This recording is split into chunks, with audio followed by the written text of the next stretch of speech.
This 54-year-old gentleman who has presented with who follow-ups for BP management. His recording last week was 145 by 90, and today it is 144 by 90. So on two separate occasions, his blood pressure is greater than 140 by 90. What is the diagnosis? Systemic hypertension. Systemic hypertension, yes, most likely. The question now is how will you manage this patient? Start with the CCBs. ठीक है, so start with calcium channel blockers. CCBs काफ़ी छोटा लिखा आ रहा है. अच्छा, does everybody agree? किसी के में कोई और ड्रग आ रही है considering the age of the patient? ACE inhibitors. ACE inhibitors. ठीक है. तो आपके नज़दीक when this patient आपने इसका patient का blood pressure लिया, you have made the diagnosis that this patient is hypertensive. So your next line is that you will start this patient with ACE inhibitors. सारे इस बात पे एग्री कर रहे हैं? किसी के ज़हन में कोई और ट्रीटमेंट मोडालिटी आ रही है?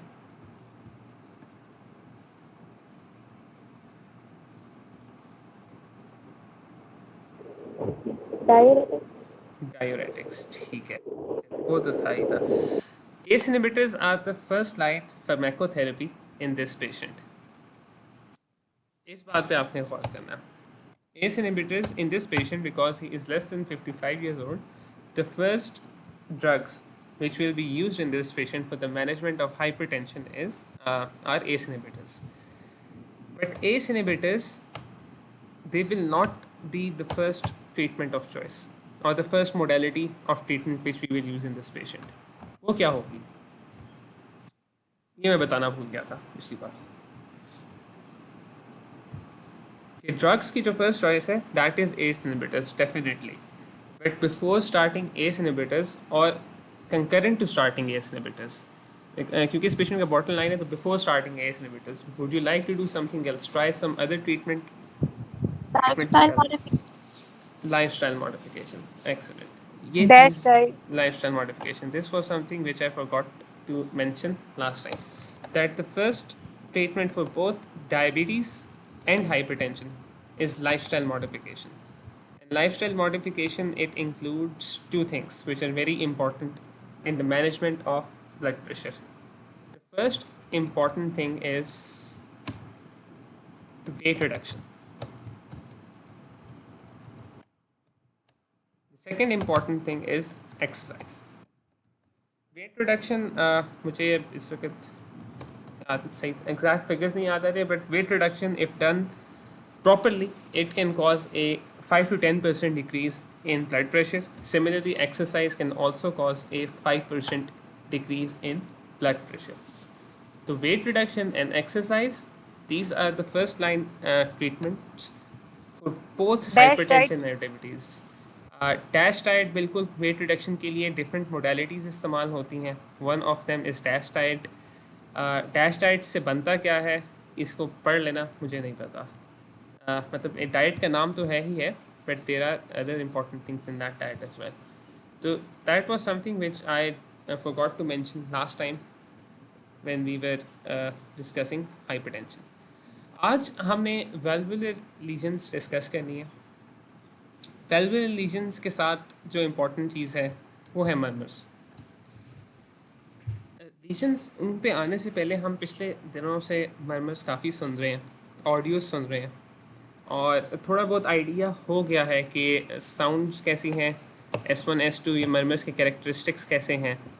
या अगर वो नहीं आइडिया हुआ तो एटलीस्ट मुझे इतना है कि आप में सबको पता होगा कि एक हार्ड साउंड या एडिशनल साउंड और मर्मर को कैसे डिफ्रेंशिएट करना है जस्ट ऑन ऑडियो. तो थोड़ा सा हम ऑस्कल्टेशन के एस्पेक्ट डिस्कस करेंगे और फिर हम मर्मर्स themselves को देखेंगे. तो whenever you are auscultating the chest of a patient or the precordium of a patient, precordium की टर्म मैंने काफ़ी बार इस्तेमाल की है. It's a specific region of the front of the chest. इसकी अपनी specific boundaries होती हैं, वो आप देख लीजिएगा लाजमी. तो ऑस्कल्टेशन जब चेस्ट की करते हैं तो as we have discussed, there are two types of sounds which you can hear. One are extra sounds and the others are murmurs. Extra sounds और मर्मर्स में क्या फ़र्क होता है? मर्मर्स कंटिन्यूस होते हैं और एक्स्ट्रा साउंड डिस्क्रीट होती हैं। Excellent. So murmurs are continuous, extra sounds are discrete. Extra sound can be further divided into two types of sounds. एक टाइप हम काफ़ी देखते आ रहे हैं, those are extra hard sounds. And secondly इनको जल्दी से मैं छोटा सा देख लेता हूँ, एडिशनल साउंड्स, इनको हम बाद में देख लेंगे गौर से. Murmurs are produced due the turbulent flow of blood. जब वॉल्व्स के थ्रू ब्लड गुजरता है और उसका टर्बुलेंट फ्लो होता है तो मर्मर्स आर प्रोड्यूस्ड. अभी तक हमने काफ़ी मर्मर सुने हैं. हमने माइट्रल रिगर्जिटेशन का मर्मर सुना है, हमने हाइपरट्रोफिक कार्डियोमायोपैथी का एक इंजेक्शन मर्मर सुना है. मर्मर्स थोड़े से मुश्किल होते हैं, लेकिन हर चीज़ को मुश्किल जो भी है उसको आसान करने का एक तरीका होता है. उसी तरह मर्मर्स हैं, जब भी आपको एक कंटिन्यूस हार्ड साउंड मिले तो कुछ चीज़ें आपने उस हार्ड साउंड के बारे में नोट करनी है. ये चीज़ें नोट करना ज़्यादा इम्पॉर्टेंट है compare to the diagnosis. For example, अगर आपके पास एक पेशेंट है, जिस तरह अब हमें लॉन्ग केस में शॉर्ट केस में मेडिसिन की हॉस्पी में एक पेशेंट आया हुआ था, जो हमें पता लग जाता है कि द पेशेंट पहले ही हाउस ऑफिसर्स आके बाहर बता देते हैं हेल्प करने वाले कि the patient has a pericardial रब, फ्रिक्शन रब. अब शॉर्ट केस में आप एग्जामिनेशन परफॉर्म करते हैं और आप अपनी फाइंडिंग्स रिपोर्ट करते हैं. जब आप फाइंडिंग्स रिपोर्ट करते हैं एग्जामिनर को, तो अगर आप डायरेक्टली कहेंगे कि your finding was a pericardial रब, तो या फिर आपकी बेइज्जती होगी या आप फेल होंगे. You have to know why the sound you heard was a pericardial rub, and you have to support your provisional diagnosis या what do you think या why you think that. आपने अगर आपको लग रहा है कुछ है तो आपने बताना है कि why is this. तो when you hear a continuous sound, there are certain features which help us narrow down our differential कि this sound कि ये sound है क्या. The first important thing is the timing. Timing से क्या मुराद है कि whether the sound is systolic or diastolic. अब आपको अच्छी तरह पता है कि सिस्टोलिक मर्मर्स और डायस्टोलिक मर्मर्स कौन से होते हैं. अगर किसी को नहीं पता तो वो बता दे, अभी एक बार रिव्यू कर लें, उनके नाम बना के चलें. ठीक हो गया. Timing. So murmurs can be systolic और diastolic. The second thing is location of greatest intensity. एक मर्मर है जो आपको पता है हार्ट को ऑस्कुलेट करने के लिए there are 4 or 5 areas which need to be auscultated. If a murmur is heard and the greatest intensity of the murmur is at the second intercostal space on the right parasternal border, तो कौन सा murmur हो सकता है ये, या which valve is located in this area? Second intercostal space, right parasternal border. Pulmonary. Pulmonary, right right ventricle. Right ठीक है. अगर लेफ्ट इंटरकॉस्टल स्पेस में हो, left parasternal border, sorry second intercostal space, left parasternal border. Aortic Aortic. Stenosis or legal. ठीक है. आप थोड़ा सा उल्टा शायद बोल गए. जो राइट साइड वाला एरिया होता है दैट इज एओर्टिक, जो लेफ्ट साइड वाला एरिया होता है दैट इज पल्मोनरी. मैं एक सेकंड जल्दी से दें, मैं एक फिगर ऐड कर दूं ताकि थोड़ा सा आसान हो जाए इसको देखना.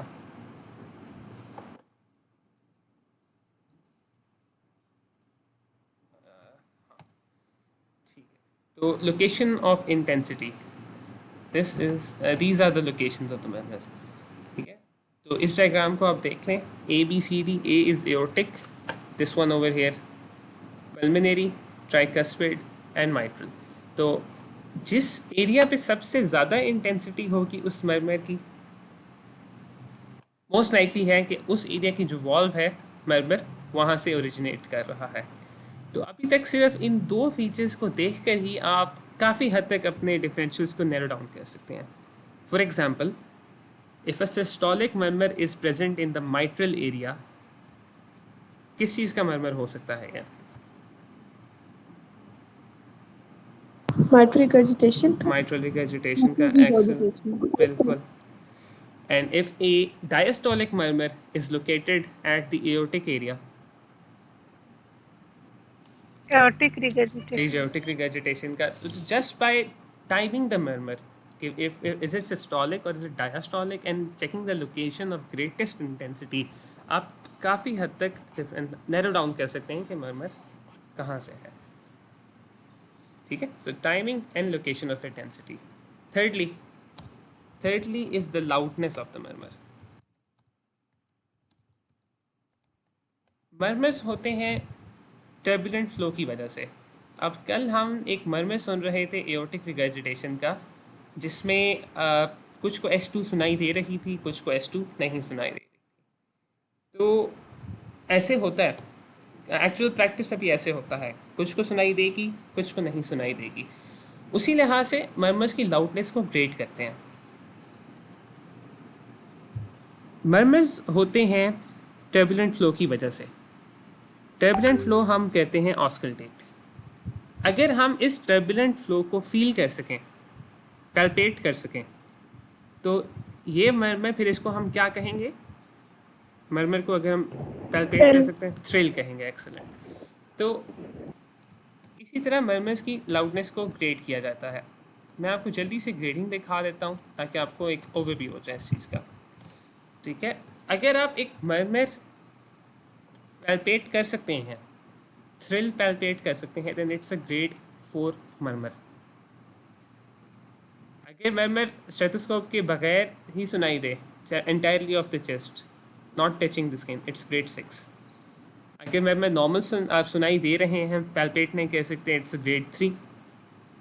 इसी तरह soft heard in all positions, no thrill, grade 2. Very faint हो गया तो ग्रेड 1. तो these are the gradings of the murmurs. अभी तक जो हमने ये दो पहले चीज़ें चेक की हैं, timing and location of intensity, only these two, अगर हम सिर्फ इनको देखें तो we can only hear a murmur up till grade 3. Grade 2 और ग्रेड 1 मर्मर्स जो हैं, इनके लिए फिर कुछ हम मैन्यूवर्स यूज़ करते हैं. उनको हम कहते हैं dynamic manoeuvres,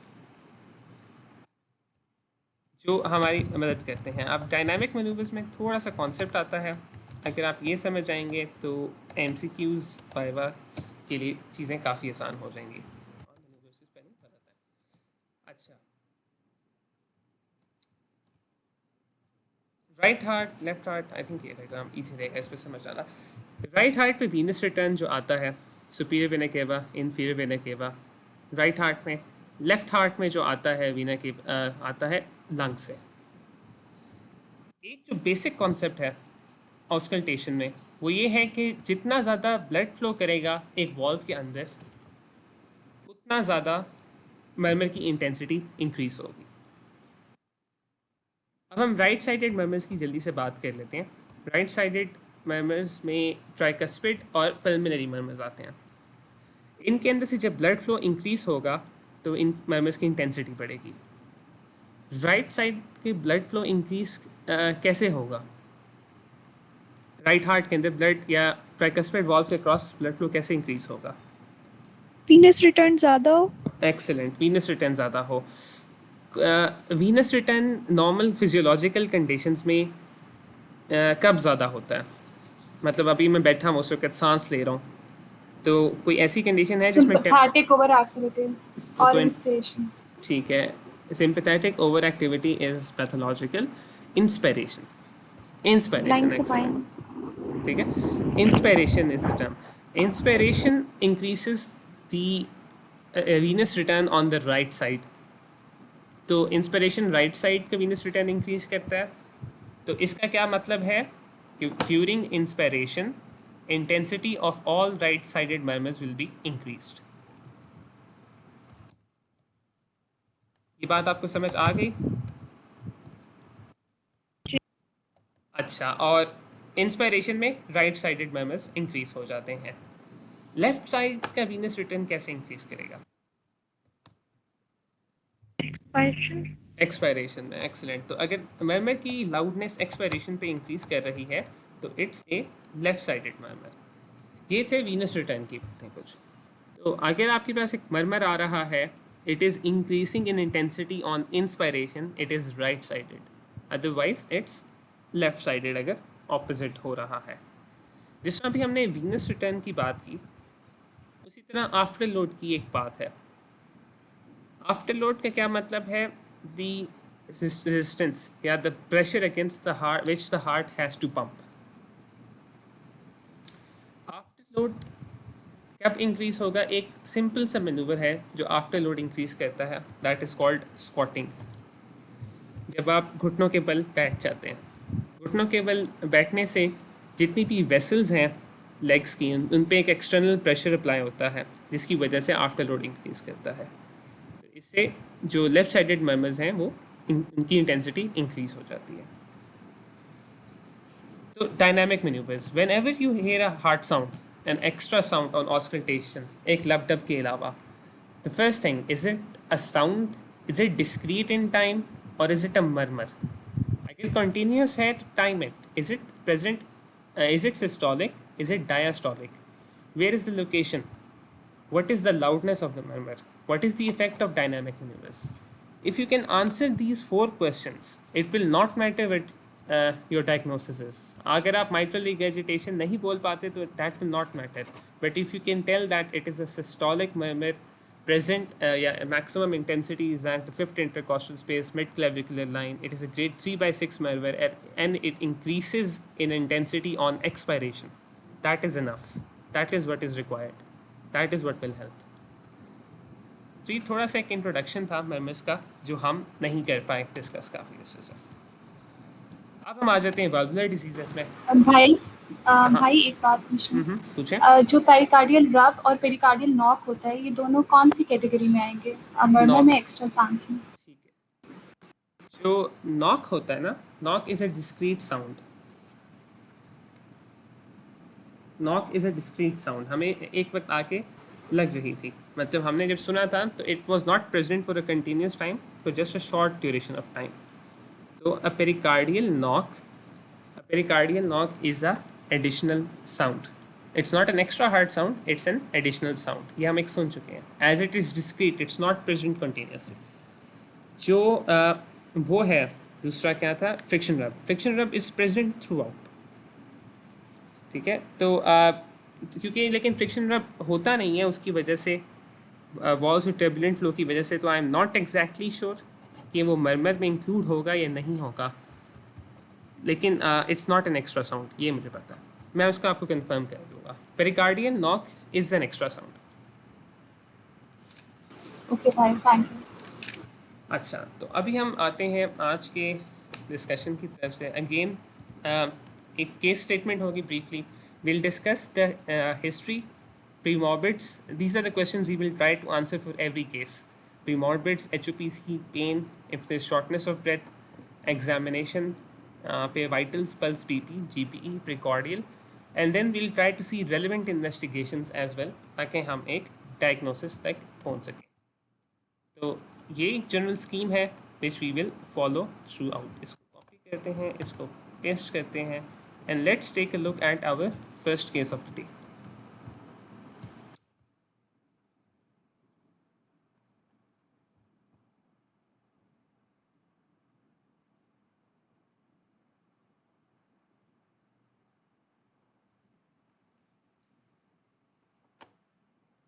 The significant features in this patient's history, मैं खुद मार्क कर रहा हूँ। 11-year-old age, presents to the OPD, not an emergency presentation, and 3 presenting complaints. Sequence आपके सामने है। Premorbids. A 11-year-old boy presents to the OPD with lethargy, fever on and off, and joint pains. क्या पूछना चाहेंगे इस patient पे? Specifically किन प्रीमॉर्बिड्स के बारे में?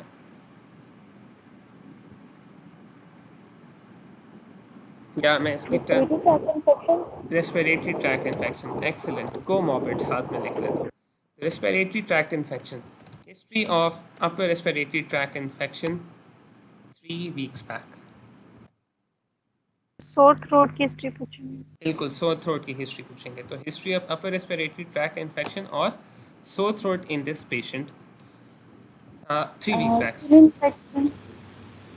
क्या चीज़? स्किन इन्फेक्शन का पूछेंगे. Skin infection. एक्सेलेंट. तो 2 चीज़ें होती हैं जो होती हैं हिस्ट्री ऑफ सोर थ्रोट और हिस्ट्री ऑफ इन्फेक्शन इन. और फिर भाई ये पूछेंगे कि एंटीबायोटिक ली थी कि नहीं ली थी. एक्सेलेंट. तो डिजीज़ जो हुआ था उसके बारे में पूछेंगे, उस डिज़ीज़ की मैनेजमेंट या ट्रीटमेंट के बारे में पूछेंगे. बिल्कुल ठीक है. पेन और शॉर्टनेस ऑफ ब्रेथ की हिस्ट्री नहीं है इस पेशेंट में, लेकिन 3 प्रेजेंटिंग कंप्लेंट्स हैं. Lethargy, fever on end of and joint pain. Lethargy को ज़रा साइड पे रखते हैं, फीवर ऑन एंड ऑफ के भी ज़रा साइड पे रखते हैं. जॉइंट पेन के बारे में क्या क्वेश्चंस हैं पूछने वाले हैं? सॉक्रेटिस. ठीक है. तो साइट क्या है? साइट पे पहले याद रखना, तेरी निमोनिक हर जगह काम आता है. तो अभी मैं इस जो है ना निमोनिक को थोड़ा सा एक्सपेंड करूँगा और आपको कुछ चीज़ें बताऊँगा इस प्रेजेंटेशन के बारे में, और फिर आपने मुझे जॉइंट पेन के बारे में थोड़ा सा बताना है. ठीक है. तो site is knee joint. Next क्या होता है साइट के बाद? ऑनसेट. 3 hours या 3 hours. इससे पहले before the knee joint it was wrist joint, और उसका ऑनसेट भी इसी तरह था. फिर क्या है? करेक्टर. Sharp pain. फिर क्या है? रेडिएशन. No radiation.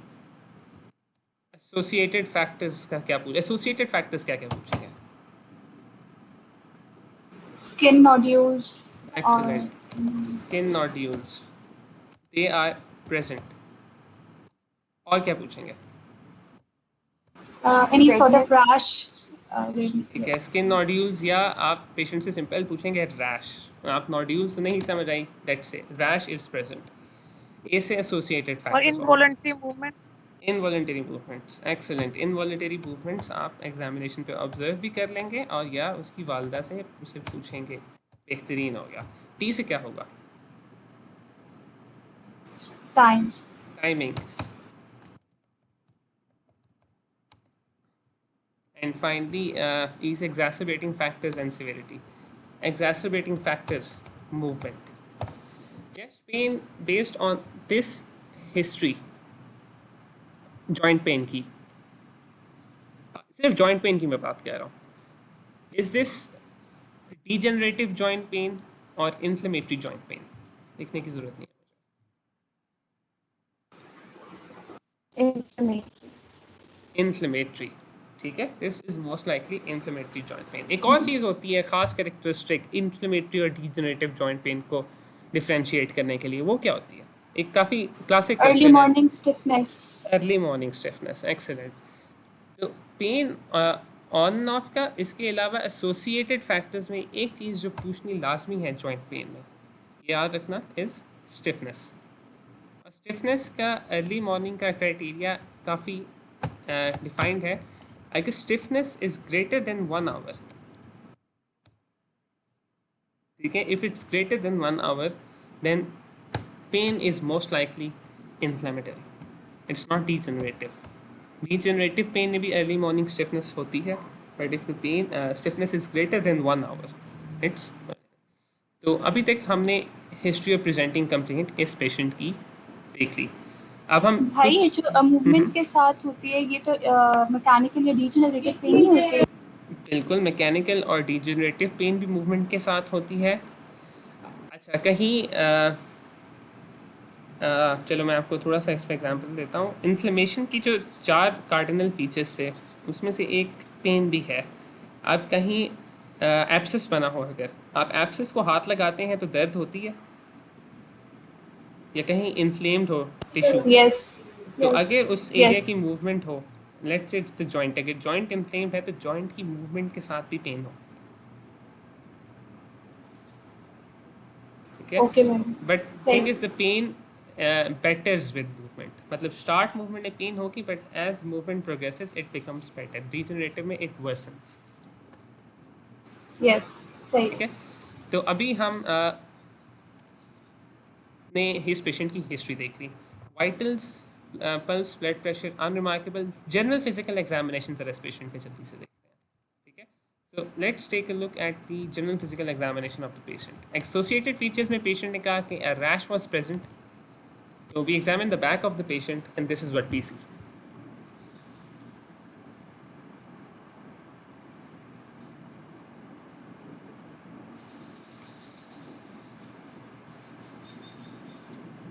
तो ये अच्छा एक एक एक सिंगल लीजन नजर आ रही है आपको और आर दे मल्टीपल लीजन्स? मैं सवाल पूछना चाहूँगा। हाँ मल्टीपल ठीक है, सिंपल आंसर्स हो गए। So you are seeing multiple lesions, what is the colour of the lesions? Red, blue, black?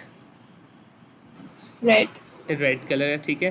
तो multiple red regions, are the lesions circular, are these lesions irregular in border? क्या है इन lesions का characteristic? circular. These lesions they appear circular and one of the lesions is also irregular. तो circular, circular, circular और थोड़ा सा इधर देखें तो it's an irregular border. अच्छा, तो the lesions which are circular, are they completely red or is some part of them red? Part of the Borders और center red है. Borders और center red है। तो in this lesion the border and center is red. In this lesion there are two circles. In this lesion only the border is red, border red, border red, border is red. और बाकी तो मैंने लाइनें लगा के खराब कर दी हैं। तो borders are mostly red. So this patient has multiple annular यानी कि circular and irregular lesions on the back. These lesions are red. The borders अगर मैं कहूँ कि raised हैं तो उनको हम कहते हैं papular. तो raised borders हैं and the center is clear. This type of lesion or this type of rash is called targetoid targetoid एक्स। चलो दो चीज़ें हैं, टारगेटॉइड और दूसरा एक नाम मैं सुनने लगा था जो आ रहा था, आ जाए तो अच्छा है, erythema marginatum. marginal, excellent. ठीक है, one of these lesions looks like it is targetoid. Targetoid का मतलब है कि one circle, एक और circle, अंदर एक और circle, those are targetoid lesions. But if a lesion has some irregular features, if it's not completely circle, it's multiple, the center is clear और edges पे redness है, raised है, it is erythema marginatum. This image is erythema marginatum. Targetoid lesions किस में आती हैं वो भी जल्दी से देख लेते हैं। स्टीवन जॉनसीस में भी आती है। इसका स्पेसिफिक नाम क्या है? Bull's eye. Bull's eye, it's erythema multiforme है जिसमें टारगेटॉइड लीजन्स आती हैं। And let's take a look at these targetoid lesions. कोई अच्छी सी तस्वीर है मैं आपको दिखा दूं ताकि आप अभी से डिफ्रेंशिएट कर सकें।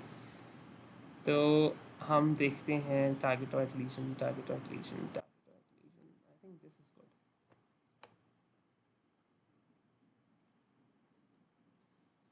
ओहो, ये तस्वीर खुलती है, वरना अदरवाइज़ कोई और तस्वीर मिले मुझे मैं आपको इसमें दिखाता हूँ। इसमें सेंट्रल क्लियरिंग नहीं होती एरिथीमा मल्टीफॉर्म में टारगेटॉइड लीजन्स जो हैं, ठीक है। तो आई होप हाँ ये आई थी, किधर गई ये? स्क्रीन पे नज़र आ रहा होगा ये लीजन, आ रही है अभी स्क्रीन पे नज़र? जी ठीक है, तो take a look at these lesions. There are multiple crops of lesions, central clearing नहीं है, ऑल आर सर्कुलर, एक दरमियान में सर्कल है, थोड़ा सा light area but it's still red and then an outer, तो एक बुल्स आई अपीयरेंस बन रही है। कंपेयर दिस लीजन जिसमें मल्टीपल क्रॉप्स हैं सर्कल्स के, नो सेंट्रल क्लियरिंग या नो क्लियरिंग इन बिटवीन, ठीक है, पिंक हेलो है और उसके दरमियान एक बॉर्डर है। Compare this lesion with this one, difference है ना? बिल्कुल, this is erythema marginatum. So the first thing you see is erythema marginatum. तो ज़ाहिर बात है इस पेशेंट में एक और लीजन तो नहीं हो सकती, बैक क्लियर है, but this is another characteristic finding. ठीक है, these are painless nodules which can be present. Number 2, तो एक हमने एरिथीमा मार्जिनाटम देखी, एक पेनलेस नोड्यूल्स देखी. Let's take a look at this third finding. अब आपको फाइंडिंग तो पता है क्या है, नाम आपने पढ़ भी लेना है, नाम आपने देख लेना है. More important is how you describe the finding. Let's take a look at the findings of this patient.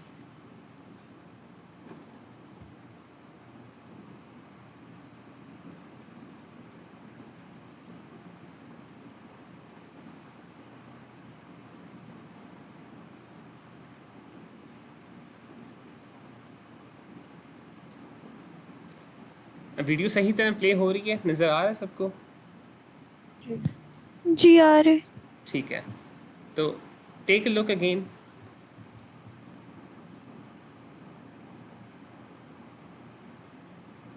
These are irregular movements of the right hand. Are these repetitive? कोई रिदम है इनमें या irregular movements हैं, कोई rhythm नहीं है इनमें? So irregular non-repetitive movements, what are these called? Sydenham chorea. These are called chorea. This is called chorea, irregular movement. Sydenham chorea थोड़ा specific हो जाता है, but this is called chorea. So on general physical examination, you have seen erythema marginatum, you have seen subcutaneous nodules, you have seen Sydenham's chorea. Let's listen to the chest of this patient. लेकिन chest से पहले GBP और ये बाकी देख लेते हैं. GBP is normal for our case discussion. Palpation कभी unremarkable मैं कहूँगा. By unremarkable I mean fifth intercostal space, mid clavicular line, left side. Let's auscultate the chest of this patient. मैं एक बार दोबारा से अपनी स्क्रीन शेयर करता हूँ, फिर हम इस पेशेंट की ऑस्कल्टेशन सुनते हैं.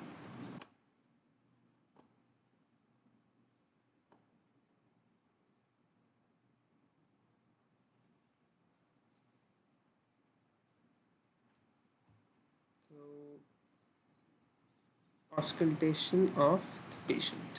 ठीक है, कहाँ गया?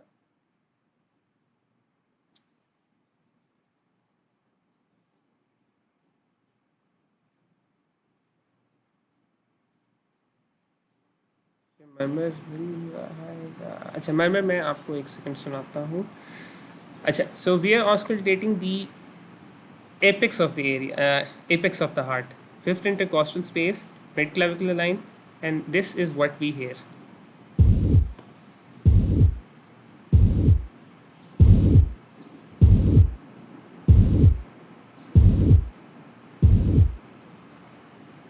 Is it a discrete sound or is it a murmur?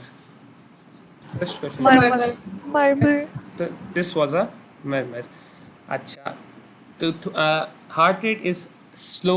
आपको थोड़ा सा S1 और S2 का अंदाज़ा हो रहा होगा.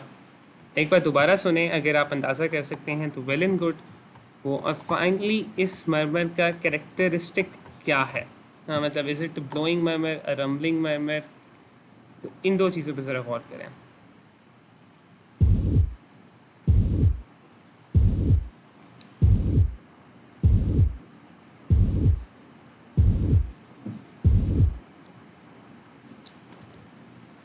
So, is it a systolic murmur or is it a diastolic murmur? Pansystolic. This is a pansystolic murmur. Excellent. Pansystolic से क्या मतलब है कि it's between S1 and S2 completely. So a pansystolic murmur which is blowing in nature. ठीक है, this was a blowing murmur. A pansystolic murmur is present at fifth intercostal space, mid clavicular line on the left side. किस चीज़ का murmur है ये?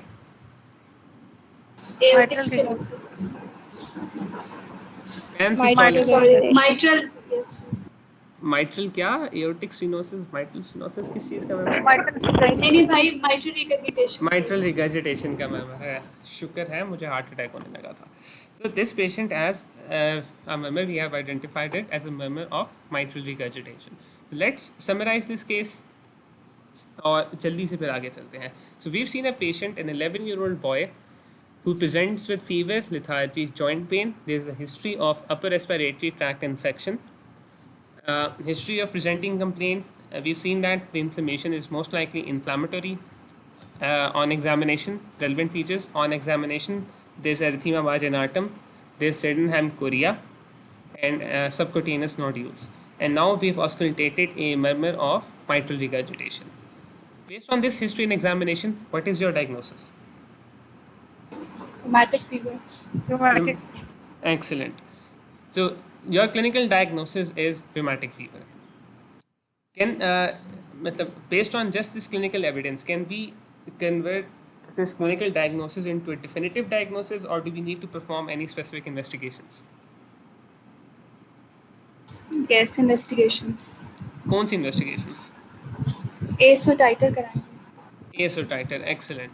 So either investigations, which in this case will be necessary to reach the diagnosis, is evidence of previous or current streptococcal infection. Anti-streptomycin O titers or antibodies, these can be done. Or if there is active infection or non-healed infection, or if there is still complaint that sore throat is present, then in such a case we can get a throat culture as well. So if the ASO titers come back positive, what will be your definitive diagnosis? Rheumatic fever. Rheumatic fever. तो rheumatic fever का जो ये हमने diagnosis बनाया है, this is based on the Jones criteria. और जल्दी से एक बार Jones criteria को हम review कर लेते हैं. Jones criteria requires evidence of preceding streptococcal infection or two major, one minor manifestation, or one major and two or three minor manifestations. In this patient, we have an evidence of carditis, involvement of the mitral valve to endocarditis. Endocarditis specifically पे से नहीं, but carditis से मुराद ये है कि endometrium, myometrium या pericardium में से कोई एक इन्वॉल्व हो जाए. Endocardium, not मीट्रियम.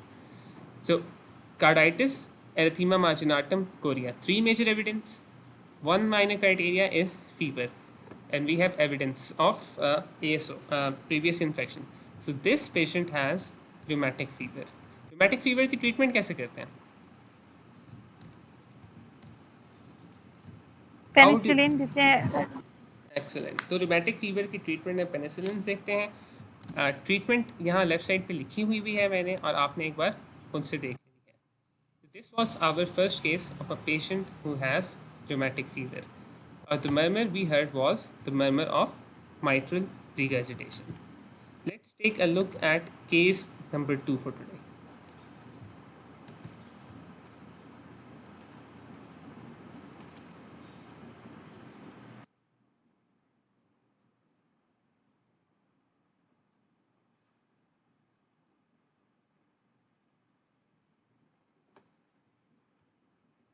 हिस्ट्री. प्रीमॉर्बिड्स में आप इस पेशेंट से क्या पूछना चाहेंगे?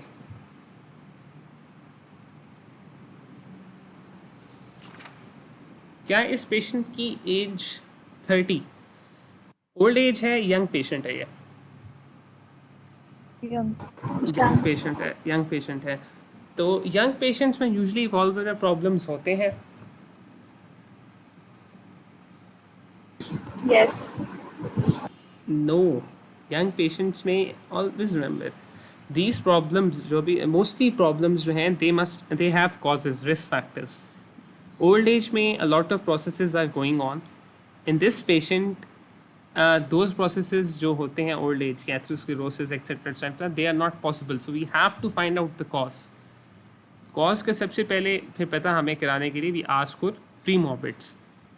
क्या पूछना चाहेंगे? किसी को पता है इस पेशेंट में क्या प्रीमॉर्बिड? भाई आपने वाल्वुलर प्रॉब्लम्स क्या वाल्वुलर क्या? Young patient. आपने यंग पेशेंट्स का क्या पूछा था कि वाल्वुलर प्रॉब्लम्स होते हैं? हाँ, वाल्वुलर प्रॉब्लम्स की कॉजेज मैंने पूछा था उस तरह से. यंग पेशेंट्स में यूजुअली वाल्वुलर प्रॉब्लम्स नहीं होते हैं.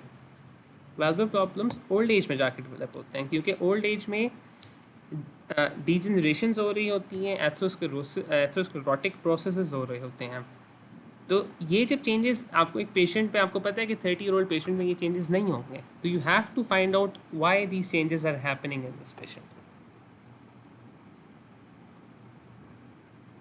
इस तरह एक ओल्ड एज पेशेंट है, अगर he had presented with the same murmur, तो वी वुड हैव नोन कि either it must have been due to मतलब functional mitral regurgitation following dilated cardiomyopathy, या अगर एक्यूट प्रेजेंटेशन होती तो हमें पता होता है कि it might be a myocardial infarction. But in an 11-year-old boy we know those things are not happening because the risk factors which are present in an old age patient, yeah, the causes, they are not present in an 11-year-old boy. तो हमारी differential देखो एकदम direction फ़र्क हो जाती है उस चीज़ की. अगर एक और पेशेंट होता उसके सिम्टम्स ज़्यादा फ़र्क होते हैं, बट जस्ट अगर हम माइट्रल रिगर्जिटेशन का मर्मर सुन के कहते हैं तो we would have thought about heart failure और dilated cardiomyopathy. Okay. 30-year-old man presents with the OPD with shortness of breath, pre-morbids. Pre-morbids मैं आपको बता देता हूँ इस पेशेंट के. The pre-morbids, this patient has a history of rheumatic heart disease at the age of 11. This is his pre-morbid. Treatment के बारे में पूछेंगे, he does not remember. Simple रखते हैं. ठीक है, RX का हमें question, RX question mark. History of presenting complaint. Pain is absent, तो Socrates नहीं लेंगे. This patient says that his shortness of breath is absent at rest. However, when climbing stairs or when doing some extra work, he feels short of breath. What is his New York Heart Association classification?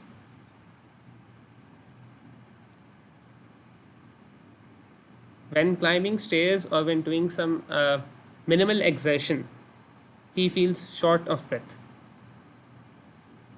3. 3.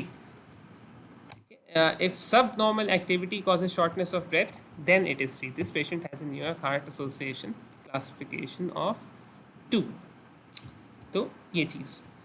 Vitals, pulse and BP unremarkable temporarily.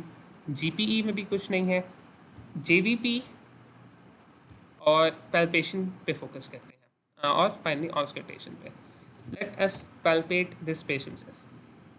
तो apex beat is जो है it is felt at the normal place, however it is tapping in nature.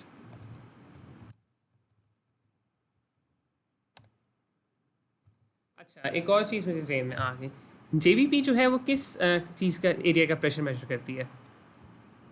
Right atrium. Right Right atrium का. तो अगर left atrium का pressure measure करना हो तो उसका क्या तरीका है?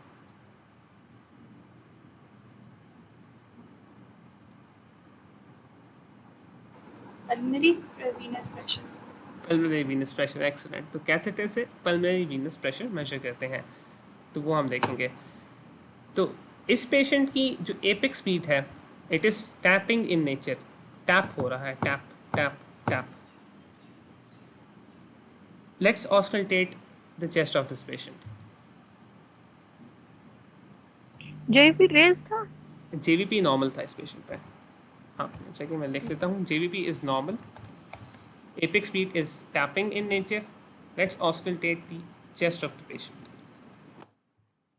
तो इस पेशेंट की हम चेस्ट को ऑस्कल्टेट करते हैं, तो मैं आपको 2 सीक्वेंस ऑफ साउंड सुनाऊंगा. 3 सुनाऊंगा, लेकिन एक साउंड पहले सुनाऊंगा. उसमें आपने सिर्फ एक एक्स्ट्रा साउंड को आइडेंटिफाई करना है कि मर्मर है या नहीं है, और आपने उसकी लोकेशन अगर आइडेंटिफाई हो जाए वो है. फिर उसके बाद हम एक और सेट सुनेंगे.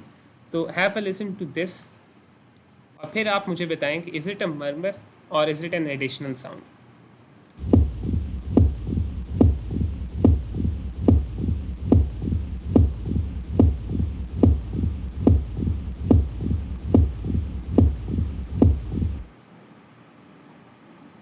पहला question as always, is it चलो इज़ इट नॉर्मल और एब नॉर्मल? ये तो सबको आइडेंटिफाई हो जाना चाहिए अभी तक. इट्स एब नॉर्मल. abnormal, मर्मर है या एडिशनल साउंड है? murmur, additional sound. Additional. ठीक है. मर्मर्स के बारे में याद रखो कि मर्मर्स दे अभी मतलब उनकी कोई साउंड होगी या वो स्क्वीक करेगा अगर कॉन्टीन्यूस साउंड है. या वो वुश करेगा या वो रंबल करेगा, ठीक है, इट मस्ट बी कंटिन्यूअस, एक टाइम पीरियड के लिए होगा. But if it only occurs for one small interval और ड्यूरेशन, तो it must be A discrete sound. इसको दोबारा से गौर करें एक बार.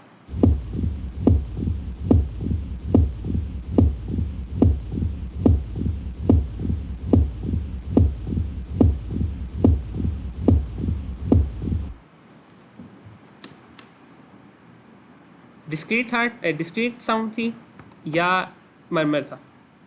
एक डिस्क्रीट इवेंट था या कंटिन्यूस था? ये छोटी थोड़ी देर के लिए आया है या दोनों हार्ट साउंड्स के दरमियान रह रहा है? स्टार्ट में आया थोड़ी देर के लिए. थोड़ी देर के लिए आया, तो इट्स एन एडिशनल साउंड. क्या ये S4 या S3 का जो रिदम हमने डिस्कस किया था लास्ट टाइम में, केंटकी, टेनेसी, उस पे बैठ रहा है या नहीं?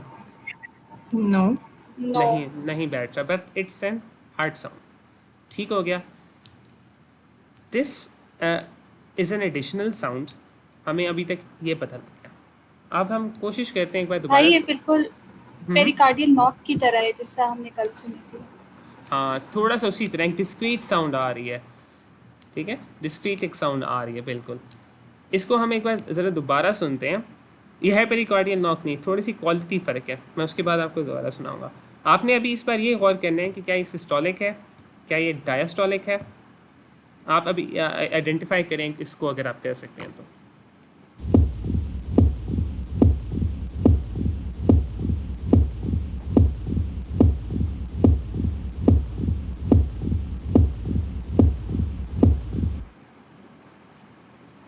तो आप ये S2 से थोड़ा सा पहले शुरू होता है और S1 से पहले खत्म हो जाता है. S2 से भी पहले और S1 से के पहले, इर्द-गिर्द. S2 के फ़ौरन S2 बाद. से पहले शुरू होता है हाँ और S1 से पहले खत्म हो जाता है, और यानी S2 के इर्द गिर्द है. S2 के इर्द गिर्द है. चलो, ये तो आपने काफ़ी अच्छा आइडेंटिफाई किया कि S2 के इर्द गिर्द है. क्या इस बात पे सब एग्री करेंगे this heart sound is close to S2? भाई समझ नहीं आती. समझ नहीं आ रही. चलो, मैं अभी आपसे दो चीज़ें. एक, आपको काफ़ी लाउड साउंड सुनाई दे रही होगी, जो बिल्कुल अगर हेडफोन्स पहने में तो कानों में आके लगेगी, गंदा लगेगी. ऐसे है एक हार्ट साउंड है, तो that heart sound is S1. S1 in this patient is loud. ये मैंने आपको खुद बता दिया. S1 is loud. और जो दूसरी साउंड है विच इज समवट सॉफ्ट, या इसके अलावा दो साउंड जो साथ आ रही हैं, one is S2 and one is an additional sound. अब आपको पता लग गया कि the loud one is S1. आपने अब साउंड दोबारा सुननी है और आपने फिर भी बताना है कि फिर आप दोबारा देखें, उस साउंड को आइडेंटिफाई करने की कोशिश करें एक बार.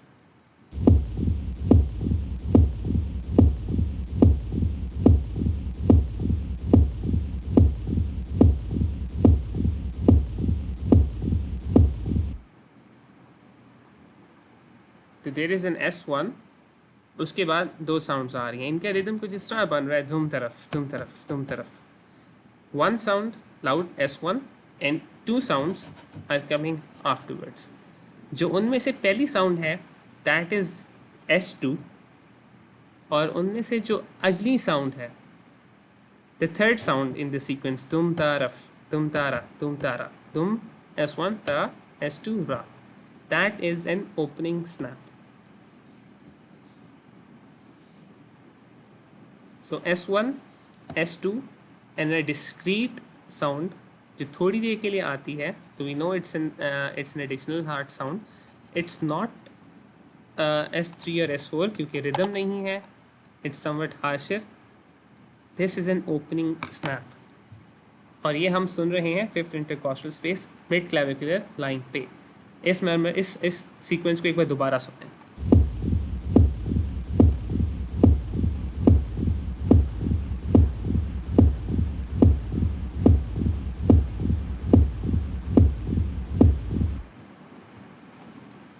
क्या आपको सीक्वेंस थोड़ा सा क्लियर हुआ है? S1, S2 और ओपनिंग स्नैप. S2 और ओपनिंग स्नैप को थोड़ा सा आइडेंटिफाई करने में मुश्किल होगी. क्योंकि कोई क्लियर कट उनमें डिफ्रेंशिएशन इस वक्त नहीं है। लेकिन मैं आपको अभी के लिए इतना बता देता हूँ कि पहली वाली साउंड S2 है, और क्यों है उसको हम बाद में देखेंगे। तो इसमें आपने 3 साउंड्स सुनी हैं। अब नेक्स्ट ऑडियो सुने, और इसमें फिर आपने गौर करना है कि जो अभी आपने साउंड्स 3 सुनी हैं, क्या इसके ऊपर कुछ और ऐड हुआ है या नहीं।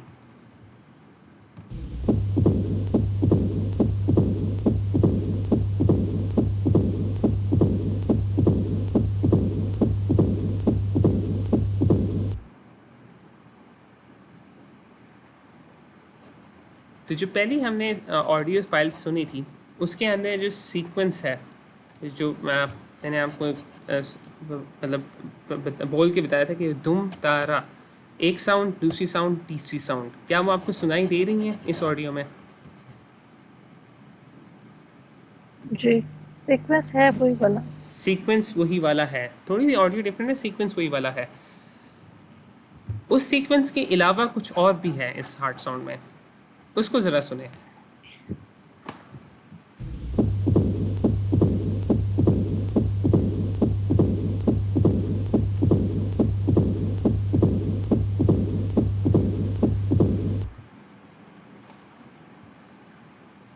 कुछ है उन 3 के अलावा या नहीं? 4 साउंड्स हैं। 4 साउंड्स हैं, एक्सीलेंट। तो 3 पहली हैं उसी तरह की जो पहली बार रिपीट हुई थी, जो अब हमें नई सुनाई दे रही है, नई जो सुनाई दे रही है, जो न्यू साउंड है हमारे लिए। क्या वो एक डिस्क्रीट साउंड है या वो कंटिन्यूस है? डिस्क्रीट। कंटिन्यूस। अच्छा, इसको एक बार दोबारा सुने और फिर मैं इसको विजुअली ड्रॉ करके दिखाता हूँ।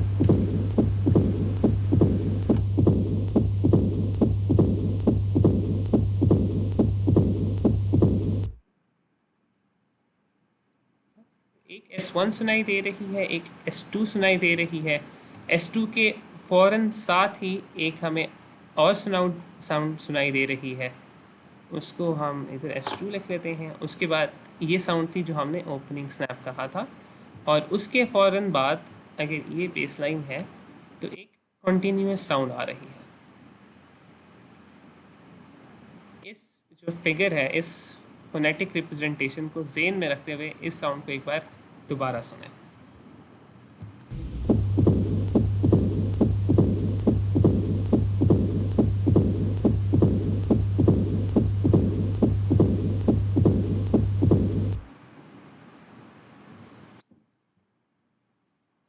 सही, तो इट्स अ साउंड। तो ये जो साउंड है, this is coming after S2, it's directly preceding an opening snap. It's a whoosh type of sound, sorry whoosh type नहीं है, ये टाइप को छोड़ते हैं चलिए अभी के लिए। It's directly preceding the opening snap. तो क्या ये सिस्टोलिक साउंड है या डायस्टोलिक साउंड है? डायस्टोलिक साउंड है। तो a diastolic sound immediately following S2, diastolic sound with early diastolic sound with an opening snap। ये जो हमने साउंड सुनी है, an opening snap and an immediately followed by a diastolic murmur। तो अभी हमने क्या सुना है ऑस्कल्टेशन पे? mitral stenosis का। mitral stenosis। This was the murmur of mitral stenosis। जो डिस्क्रीट एक साउंड आ रही है, दुम was S1, ता S2, रा was opening sound, और फिर रफ जो साथ उसके आ रहा है, that was the murmur। एक अलहदा से रिदम सा बन रहा है। This was mitral stenosis। Audio में जी पूछें। जो ओरिजिनल साउंड है वो क्या चीज़ है? वो ओपनिंग स्नैप है। ओपनिंग स्नैप क्या होती है? स्टीनोसिस में जो माइट्रल वॉल्व है, दैट इज़ हार्डन्ड और स्टिफेंड। जब एट्रिया कंट्रैक्ट करते हैं, क्योंकि एट्रिया ने कंट्रैक्ट करना होता है, आपको पता है, जब एट्रिया इस स्टिफ वॉल्व के अगेंस्ट कंट्रैक्ट करते हैं तो नॉर्मली वॉल्व थोड़ी प्लायबल होती है, आराम से खुल जाती है। जब नहीं खुलती तो atria contract, pressure is built up and the valve suddenly opens, stiff valve suddenly opens, बिल्कुल सीधा खुलती है, उसकी वजह से ओपनिंग स्नैप होती है। जिस दौरान उस वॉल्व के अंदर से ब्लड फ्लो कर रहा है, उस दौरान आपको वो MS का वो मरमर सुनाई दे रहा होगा, और उसके फ़ौरन बाद वॉल्व क्लोज होती है ज़ोर से। तो इस वॉल्व के क्लोज होने से कौन सी साउंड बनती है, कौन सी हार्ट साउंड बनती है? S1. S1। और अगर माइट्रल वॉल्व ज़ोर से वापस बंद हो रही है, स्टिफ वॉल्व है, वो प्लाइबल नहीं है, ज़ोर से खुल रही है, ज़ोर से बंद हो रही है, तो ज़ोर से बंद होगी तो S1 की इंटेंसिटी क्या होगी? Loud. Increased. लाउड इंक्रीज हो गई। तो अभी जो आपने दोनों ऑडियो सुनी, इनमें S1 की इंटेंसिटी इंक्रीज थी। पहले वाले में तो मैंने आपको बता दिया था, दूसरे वाले में भी S1 की इंटेंसिटी इंक्रीज थी। तो माइट्रल स्टेनोसिस एक फाइंडिंग है, यानी कि स्टेनोसिस, या चलो फाइंडिंग्स जो हम लिखते हैं उसमें एक ओपनिंग स्नैप थी और एक एक्स्ट्रा साउंड थी प्लस मरमर, और हमें अभी तक मिली है लाउड S1। भाई जो गश आ रहा था वो फ्लो फ्लड की वजह से आ रहा था। हाँ, जो गश होता है ना, जो कंटिन्यूस साउंड्स होती हैं murmurs, they are due to turbulent flow of blood. तो टर्बुलेंट फ्लो ऑफ ब्लड की वजह से वो साउंड आ रही है।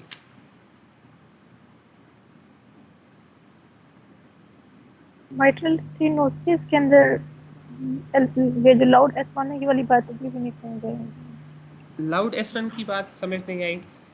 अच्छा, होता ये है कि वॉल्व्स जो है ना, नॉर्मली देखें जो डायग्राम बनाया है, वॉल्व्स कर्व कर रही हैं, तो these are normal valves. In stenosis the valves are stiff. तो जब ब्लड आता है तो at first they do not open, जब खुलती हैं तो अकड़ी हुई वॉल्व, स्टिफ वॉल्व्स होती हैं, दे ओपन सडनली। ये जो उनकी ओपनिंग होती है, इसकी वजह से ओपनिंग स्नैप बनती है। पहली बात, जब प्रेशर ख़त्म हो जाए, वेंट्रिकल्स कंट्रैक्ट करें, तो यही वॉल्व ओपन होकर दोबारा क्लोज होगी। तो जब ये ज़ोर से बंद होगी वॉल्व, तो जो साउंड उसकी आएगी। अब आपको पता है कि S1 जो है वो वेंट्रिकल्स की कंट्रैक्शन से बनती है, और S1 जब वेंट्रिकल्स कंट्रैक्ट करते हैं तो ये एट्री वेंट्रिकुलर वॉल्व्स, माइट्रल और ट्राइकस्पिड, ये क्लोज करती हैं। तो जब ये ज़ोर से बंद होगी, उसकी वजह से S1 लाउड होगी। ओके, लेट्स से कि अगर ये वॉल्व ज़ोर से बंद होने की बजाय वॉल्व फ्लॉपी हुई हुई है और ये बंद होने की बजाय वापस उल्टा घूम जाती है, तब क्या होगा S1 को? रिगर्जिटेशन। वो तो रिगर्जिटेशन होगी। S1 को क्या होगा? मरमर आएगा। S1 को क्या होगा? चलो, दो दरवाजे हैं, एक दरवाज़ा है जो बंद हो जाता है, और एक दरवाज़ा है कि आप उसको ज़ोर से बंद करने की कोशिश करो तो दूसरी तरफ घूम के चला जाता है। किसकी आवाज़ ज़्यादा होगी? स्टेनोटिक। जो बंद होता है। हाँ, तो दूसरा माइट्रल रिगर्जिटेशन में S1 जो है वो उसकी लाउडनेस डिक्रीज़ हो जाती है। जैसा माइट्रल स्टेनोसिस में S1 की इंटेंसिटी इंक्रीज़ होती है, माइट्रल रिगर्जिटेशन में इसकी इंटेंसिटी डिक्रीज़ हो जाती है। हाँ। ठीक हो गया? क्लियर हुआ थोड़ा सा? जी। अच्छा, इस पेशेंट में चेस्ट हमने JVP देख लिया, पैल्पेशन कर ली, ऑस्कल्टेशन कर ली। इसके अलावा कोई और चीज़ हमें एग्जामिनेशन करनी चाहिए कि कुछ और ऑस्कल्टेट करना चाहिए?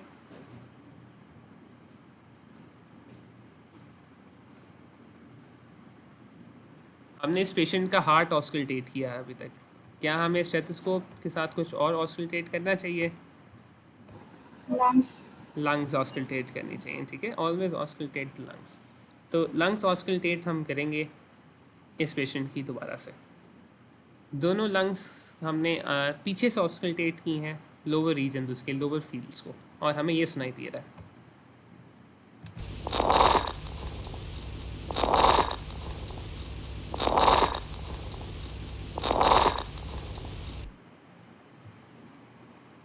तो क्या था इन ऑस्कल्टेशन में, क्या फाइंडिंग्स थी? क्रैकल्स थे।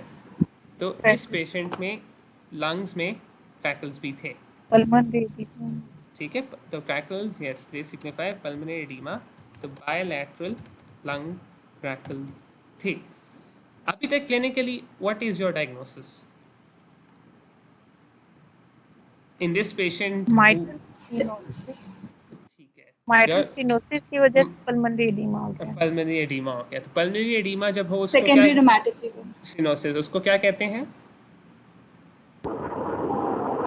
Pulmonary oedema heart failure, left, हाँ एक्सीलेंट। किस साइड का heart failure? Left heart failure secondary excellent to the mitral stenosis. Excellent, left heart failure secondary to the mitral stenosis. इस पेशेंट की एक इन्वेस्टिगेशन मैं आपको दिखाना चाहूँगा मुख्तसरन और जल्दी से। ये माइट्रल स्टेनोसिस का जो पेशेंट था, इसमें हमने ईसीजी परफॉर्म की थी, और इस पेशेंट की आपने रिदम स्ट्रिप देखनी है जल्दी से। रिदम स्ट्रिप में आप वैसे ईसीजी हम जब रीड करते हैं तो हम rate, rhythm, axis, intervals, segments देखते हैं। इस पेशेंट में आपने सिर्फ वेव्स देखनी है। वेव्स कौन सी होती हैं? PQRST, ठीक है। सेगमेंट्स नहीं देखने, इंटरवल्स नहीं देखने, वेव्स देखनी है। T wave inverted है. Inverted.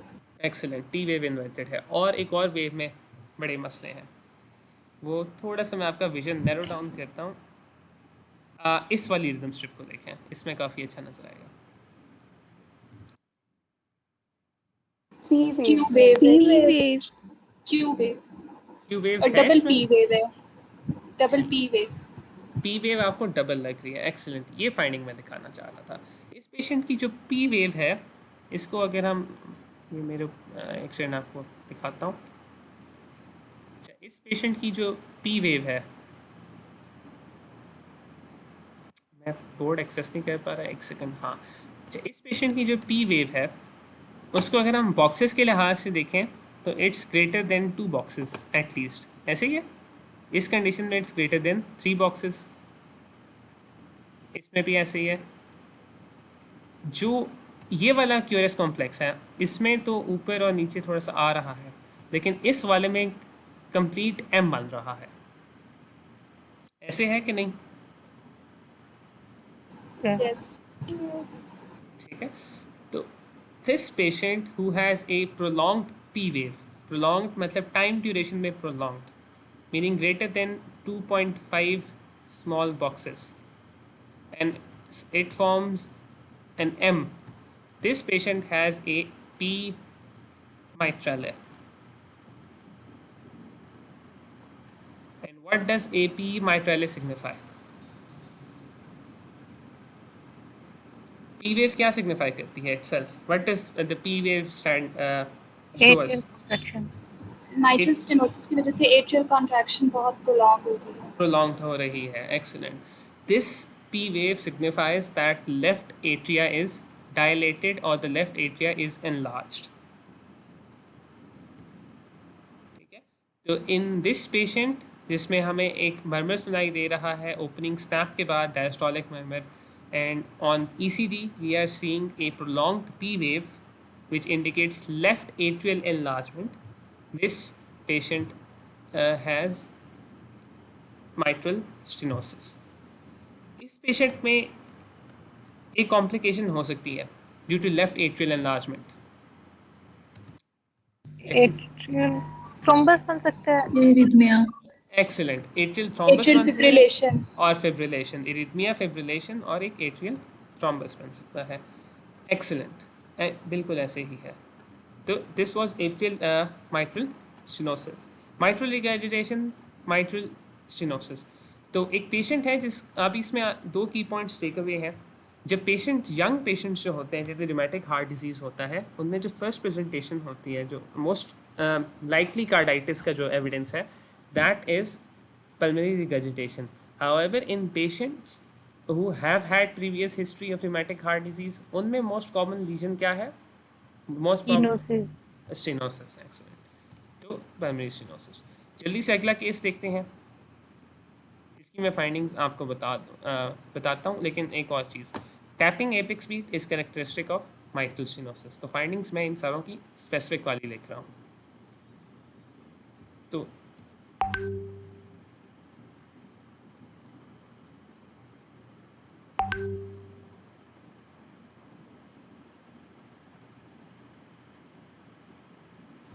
let's take a look at this patient's history. 72-year-old man presents through OPD episode of loss of consciousness while he was playing with his grandchildren. ठीक है, loss of consciousness की history में ना shortness of breath ना pen है, तो हम उन चीज़ों को स्किप करेंगे। हम पेशेंट की एग्जामिनेशन फाइंडिंग्स में आते हैं। ब्लड प्रेशर इस पेशेंट का है 100/90। General physical examination is unremarkable for the time period. JVP is normal. Apex speed. Apex speed इस पेशेंट की कैसी है? The apex speed is sustained. And apex speed is sustained. Auscultation इस patient की अभी हम सुनते हैं। तो जो अभी ऑस्कल्टेशन फाइंडिंग मैं आपको सुनाने लगा हूँ, this was recorded at the second intercostal space right parasternal border. Second intercostal space right parasternal border. और इसको सुना।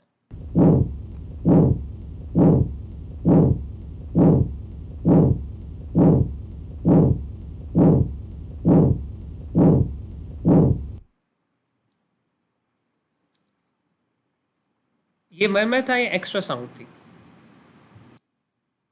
मरमर था। Murmur. तो अगर हम इसको टाइम करें, was it a systolic murmur or a diastolic murmur? Pansystolic. Pansystolic, excellent. This was a pansystolic murmur. So a pansystolic blowing murmur is heard at left fifth क्या कह रहा हूँ, right second intercostal Right space. second. हाँ, parasternal border. Thank you. तो right second intercostal space parasternal border पे pansystolic murmur आ रहा है। किस चीज़ का murmur हो सकता है ये? Aortic stenosis. एओर्टिक स्टेनोसिस का इस पेशेंट में मरमर है। अब हम इस पेशेंट की जल्दी से ईसीजी देख लेते हैं और चेस्ट एक्सरे को देखने की जरूरत नहीं। Let's take a look at the ECG of this patient.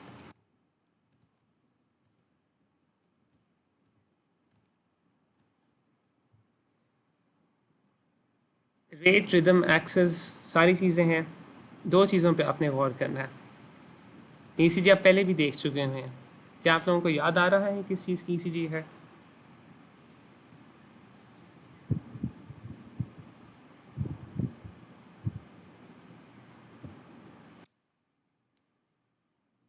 ठीक है, तो इस ईसीजी के एक्सेस देखें। एक्सेस देखने के बाद इस ईसीजी की चेस्ट लीड्स देखें। भाई ST सेगमेंट एलिवेशन है। ठीक है, एलसी सेगमेंट एलिवेशन कुछ जगह है माइनर, उनको अभी छोड़ दें। ईसीजी की एक्सेस बताएं। एक्सेस देखने के बाद कॉम्प्लेक्स बड़ा हुआ है। बड़ा हुआ है, और एक्सेस क्या है? Left axis Left deviation. axis deviation. हाँ, लेफ्ट एक्सिस डिविएशन है। QRS complex V4, V5, V6 में बढ़ा हुआ है। क्यूआरएस ड्यूरेशन नॉर्मल है। इस पेशेंट को क्या है? MI अल्लाह, Left MI, ventricular hypertrophy. Left ventricular hypertrophy है। Excellent, this patient has left ventricular hypertrophy. Lead 2 के अंदर, V4 के अंदर, V5, V6 के अंदर पी वेव्स पे ज़रा गौर करें।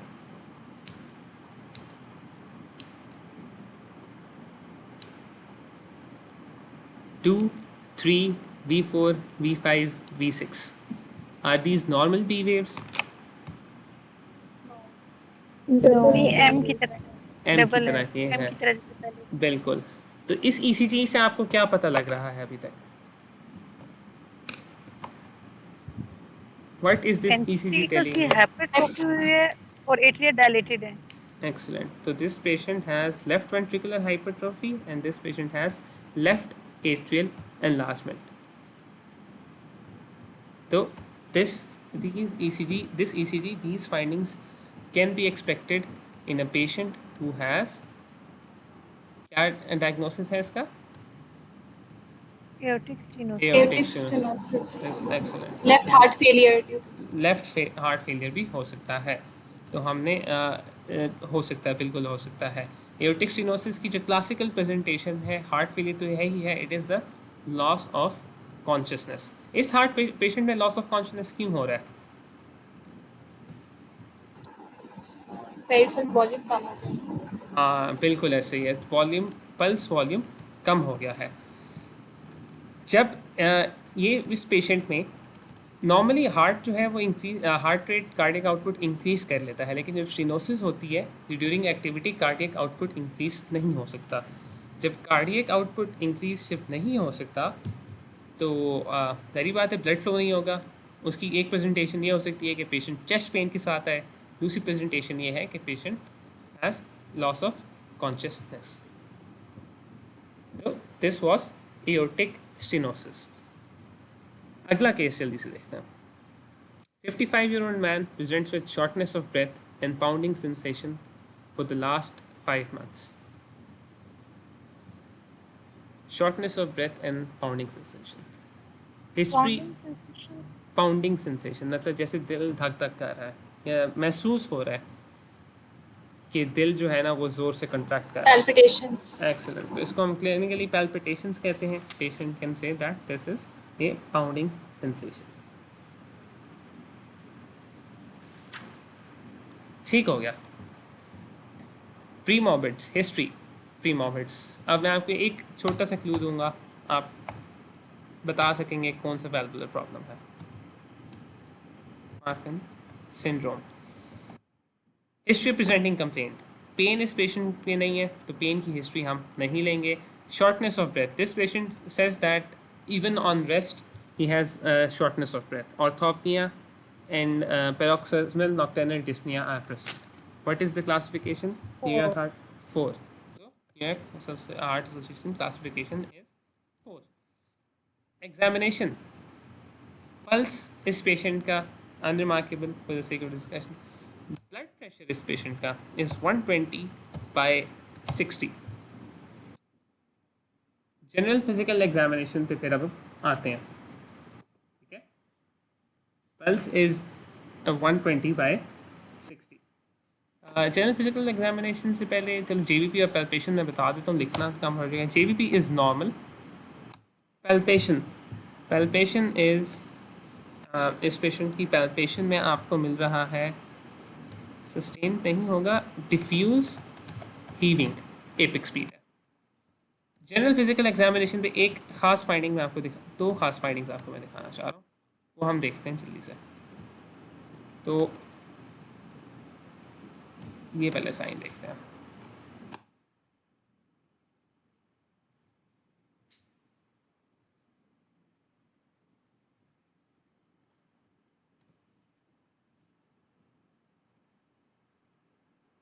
इस पेशेंट, इस छोटी सी वीडियो में आपको क्या दिखाई दे रहा है?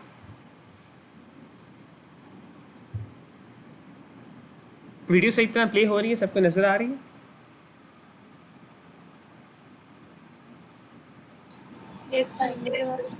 ठीक है। तो ये जो मैं माउस जहाँ पॉइंट कर रहा हूँ ये क्या है?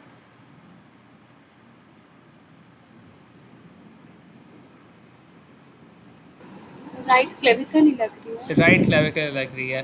तो यहाँ पे आपको राइट क्लेविकुलर के एरिया पे एक तो पल्सेशन फील हो रही है, पल्सेशन फील हो रही है या नहीं?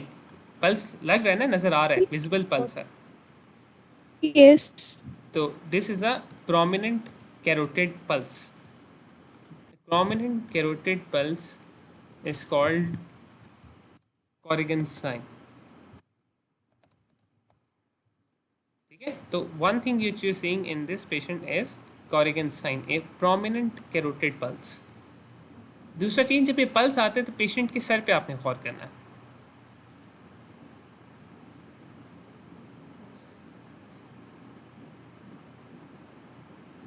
वैसे तो वीडियो भी थोड़ी सी हिल रही है। विद एवरी पल्स पेशेंट का सर हिल रहा है। ठीक है, ये चीज़ थोड़ी सी आपने अप्रिशिएट करनी है। This is called Remusat's sign. So you are seeing a prominent carotid pulse. You have also seen the patient's head bobbing whenever there is a pulse. Next, इस वीडियो को देखते हैं।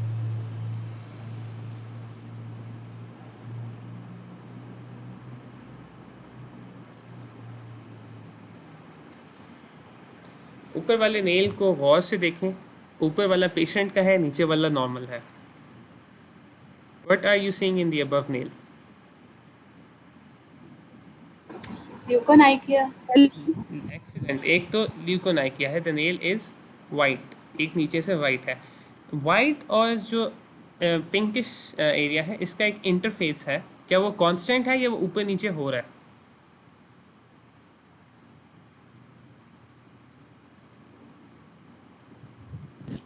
कांस्टेंट नहीं है। कांस्टेंट नहीं है, ऊपर नीचे हो रहा है। इस पेशेंट का लोअर हाफ जो है वो नेल का, इट इज़ वाइट, जो upper half, the base of the nail is pink, and the area between them, it's not constant, it's oscillating. This is called de Quincke's sign, ये जो अभी आपने देखा है। अब इसकी पैथोफिजियोलॉजी हम अभी डिस्कस कर लेते हैं, लेकिन इस पेशेंट में एक और साइन मिलती है पल्स में। जो पल्स हम देखते हैं वो अगर आप में से किसी को पता है तो ठीक है, वरना उसको हम अभी थोड़ी देर तक देख लेते हैं। तो 2-3 फाइंडिंग्स आपको इधर मिली। पैल्पेशन पे डिफ्यूज और हीविंग आपको एपिक्स पीक मिली। जेवीपी इस पेशेंट का characteristically normal. Let's auscultate the chest of this patient, और फिर हम देखते हैं कि ऑस्कल्टेशन पर हमें क्या मिल रहा है।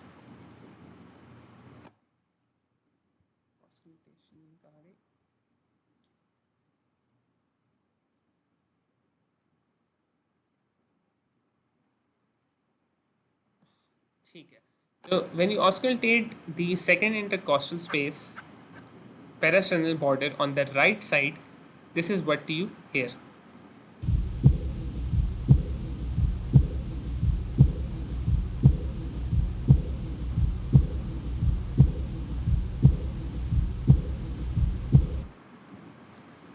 तो क्या सुनाई दिया है आपको? Is it a normal sequence of heart sounds, or is there an additional sound? Additional sound. Additional. After S2. S2. Is it continuous or is it discrete? Discrete. Discrete. इसको मैं दोबारा मैक्सिमम वॉल्यूम पे सुनाता हूँ, आपने फिर देखना है कि क्या एक स्पेसिफिक साउंड है S3 की तरह, S4 की तरह, या is it a continuous sound, is it a murmur?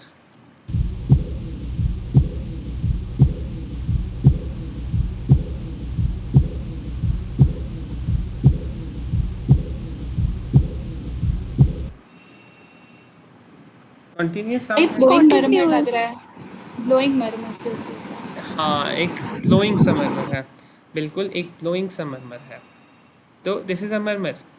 अब मरमर ये कब आ रहा है? S1 के बाद आ रहा है, S2 के बाद आ रहा है? ये दोबारा सुने और बताएं।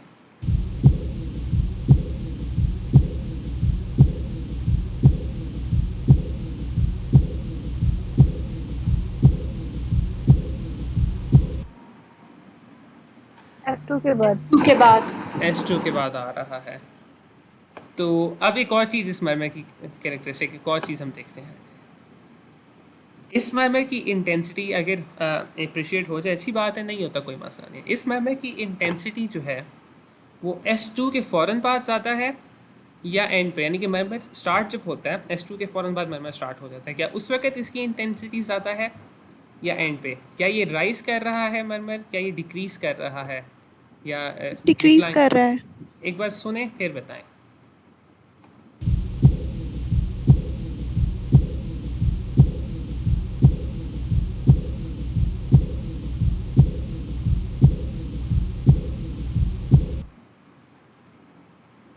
डिक्रीज कर रहा है। डिक्रीज कर रहा डिक्रीज है, है।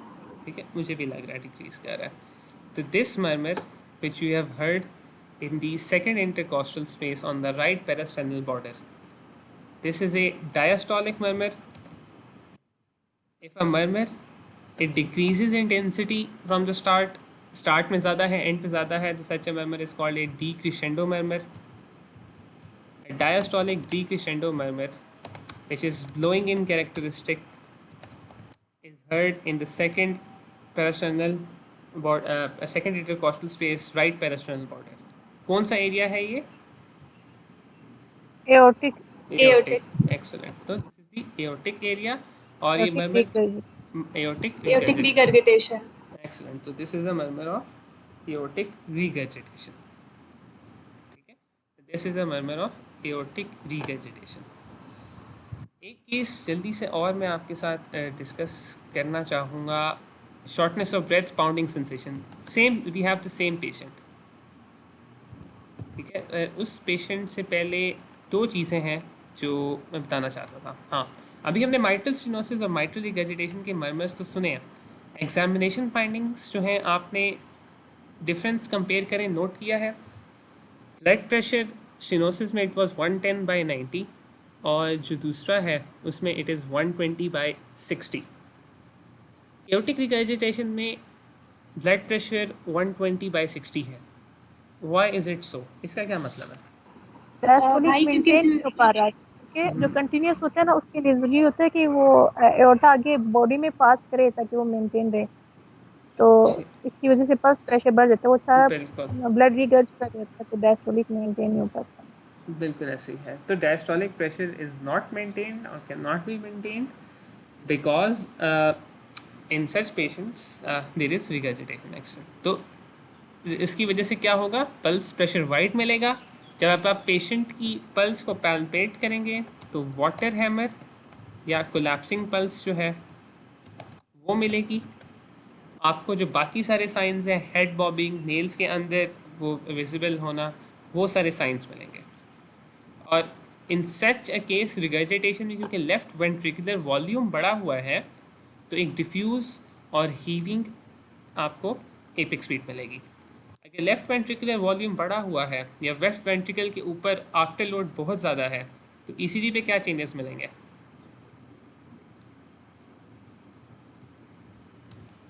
हाइपरट्रोफी हो गई है ना एक, तो बिल्कुल हाइपरट्रोफी होगी. तो ईसीजी पे आपको हाइपरट्रोफी मिलेगी.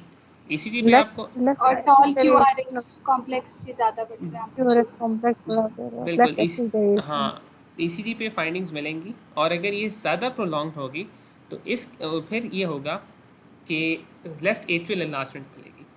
अब इस केस में चलो इधर से आगे चलते हैं, केस को छोड़ते हैं. लेफ़्ट एट्रियल एनलार्जमेंट मिलेगी. अगर लेफ़्ट एट्रियल एनलार्जमेंट प्रोलॉन्ग्ड हो फिर क्या होगा? Pulmonary oedema. Pulmonary oedema, excellent. उसके लिए आपको टैकल्स मिलेंगे. पल्मोनरी एडीमा प्रोलॉन्ग्ड हो या फिर क्या होगा उसके बाद? Right heart failure.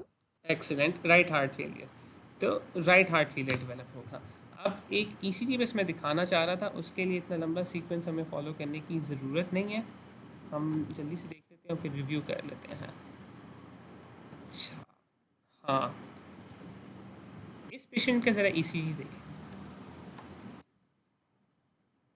एक्सेस देखें, क्यूआरएस कॉम्प्लेक्स के वोल्टेजेस सिर्फ अभी देखें, सेगमेंट्स की डिप्रेशन एलिवेशन की तरफ अभी ना जाएं, और फिर मुझे देख के बताएं कि क्या लग रहा है, एक्सिस क्या है ईसीजी का. राइट एक्सिस डेविएशन है. बिल्कुल. और क्यूआरएस कॉम्प्लेक्सेस की जो वोल्टेज क्या है, नॉर्मल है, इंक्रीज्ड है, डिक्रीज्ड है? इंक्रीज्ड है है चेस्ट लीड्स. चेस्ट लीड्स में. तो जो राइट साइड की जो चेस्ट लीड्स हैं V1, V2, V3 में इंक्रीज्ड हैं. राइट एक्सिस डेविएशन और राइट साइड की चेस्ट लीड्स में वोल्टेज इंक्रीज होने का क्या मतलब है इस पेशेंट में? Right ventricular hypertrophy. Excellent, right ventricular hypertrophy है. अब इस पेशेंट की जल्दी से हम रिदम स्ट्रिप देखते हैं. रिदम स्ट्रिप में आपने इस पेशेंट की रिदम स्ट्रिप में आपने वेव्स देखनी है दोबारा से.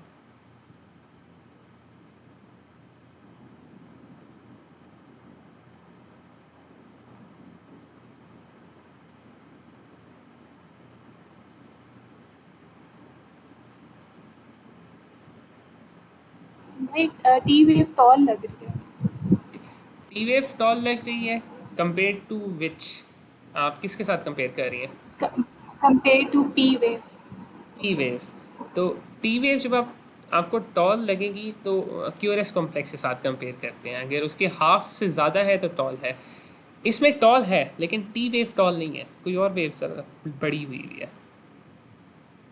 T wave. ठीक है, इस पेशेंट की पी वेव इंक्रीज हुई हुई है. अब अगर मैं आपको इधर दिखाऊं तो हमने इस पेशेंट की पी वेव जो है वो ऑलमोस्ट 2 बॉक्सेस है यहाँ पे. 2 बॉक्सेस से थोड़ी ज़्यादा है इधर, 2 बॉक्सेस इधर, और इधर जो है वो 2.5 बॉक्सेस बन रही है. तो if the P wave is greater than 2.5 small boxes in height. हाँ ठीक है, greater than 2.5 small boxes in height. Such a tall P wave is called a P pulmonale. And what does a P pulmonale signify? atrial dilation. Right atrial, right heart failure नहीं, signify एक ही चीज करती है. मतलब heart failure की वजह से होगा. हाँ, हार्ट फेलियर की वजह से हुआ है राइट एट्रियल एनलार्जमेंट. अब इस पेशेंट की आप ईसीजी देखें.